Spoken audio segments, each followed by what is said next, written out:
Hello and welcome guys to this interesting session of ASP.NET Core 7.0 Web API. In this session, we are going to see how we can limit our request to our API server or our application. Guys, before starting the session, if you are new to my channel, please subscribe to my channel and ring the bell icon for future notification. If you ended up liking my video, give me a thumbs up, share this video with your friends. Let's get started. What is rate limit? Rate limiting is about restricting the number of requests to an API, usually within the specific windows or based on other criteria. The practical of a few reasons like prevent the overloading servers or application, improve the security or guard against the DDoS attacks or denial of service attacks, reduce cost by preventing unnecessary resource usage. There are four kind of we are going to discuss. One is fixed window, sliding window, token bucket, and concurrency. We will discuss one by one. Okay. For this session, I'm going to create a .NET Core Web API. So Biswa Studio, I'm using .NET Core Web API, giving the project name as a rate limiter. Clicking on next. I'm going to use 7.0. I'm not configuring HTTPS. Okay. Let's create. Guys, to testing this rate limiter in a single my development machine is not possible, but the QA people can do some testing on this. You can do write a code to hit the API multiple time in a few seconds. So our application got run. If you run the application, it will run. It will take few seconds to run the application.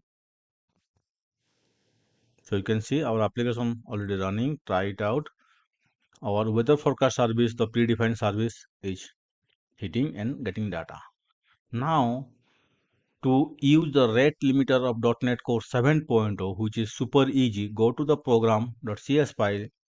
Here, I'm just adding app.use rate limiter, the first step, right?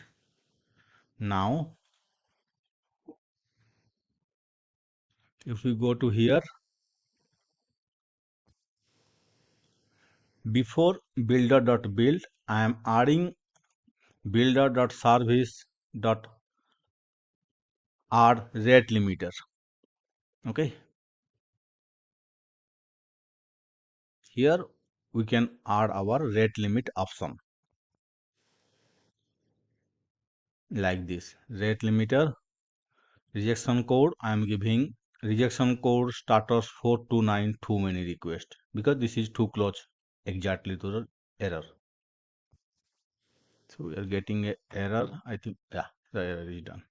Now we will see our fixed windows limiter. So our fixed window limiter method configure a fixed window limiter. The windows value determine the time of windows. When the time windows expire, a new one start at the request limit is reset. Let's see how we can configure the fixed window limiter.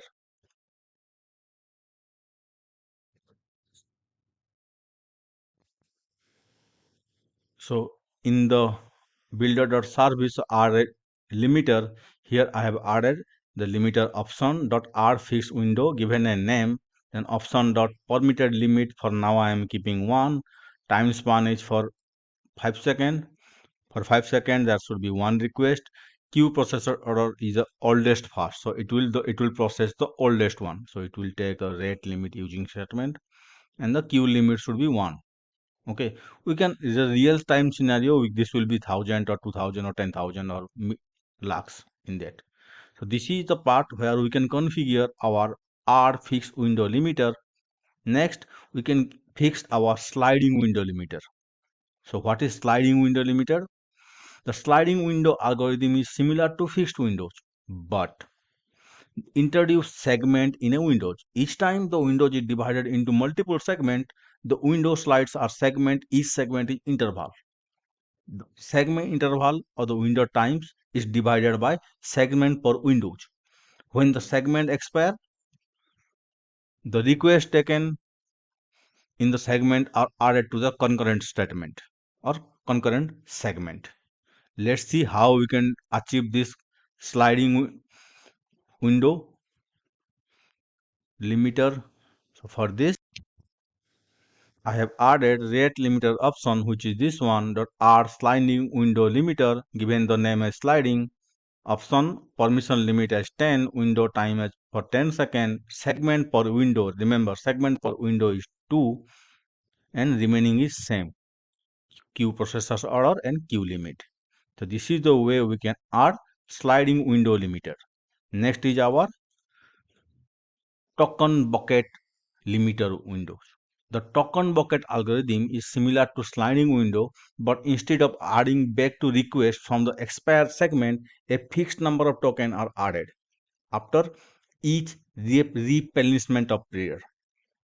The total number of token can be exceeded the token limit. How we can achieve this? We can achieve this by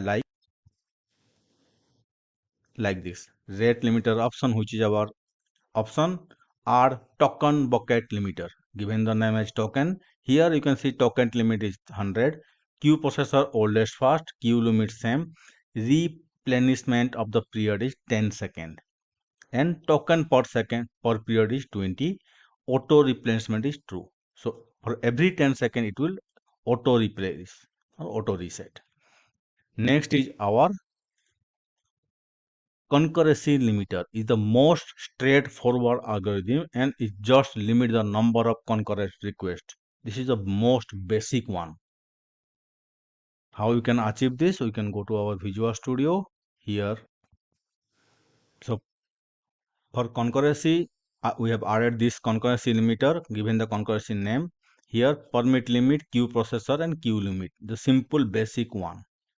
Now we have seen concurrency limiter, token bucket limiter, and sliding windows limiter and fixed window limiter. So these are the four rate limiter we are .NET Core 7.0 providing us.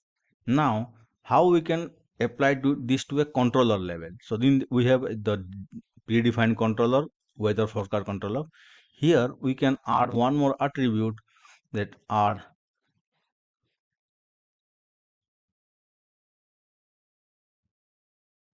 give me a second.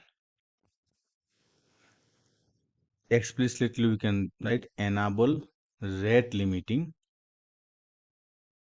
Here we can write the rate limiting type or the name like concurrency, token, sliding or fixed. So for now I am keeping this controller will be fixed. We can give same thing on API level. Let's try do. So these are the technique and these are the methodology to enable rate limiting in our .NET Core 7.0 web API. Guys, after this session, I'm going to keep this source code in Google Drive and give the link in the video description. Please check it out. I hope you like these sessions. Please give your suggestion and comment in the comment box. Thank you very much.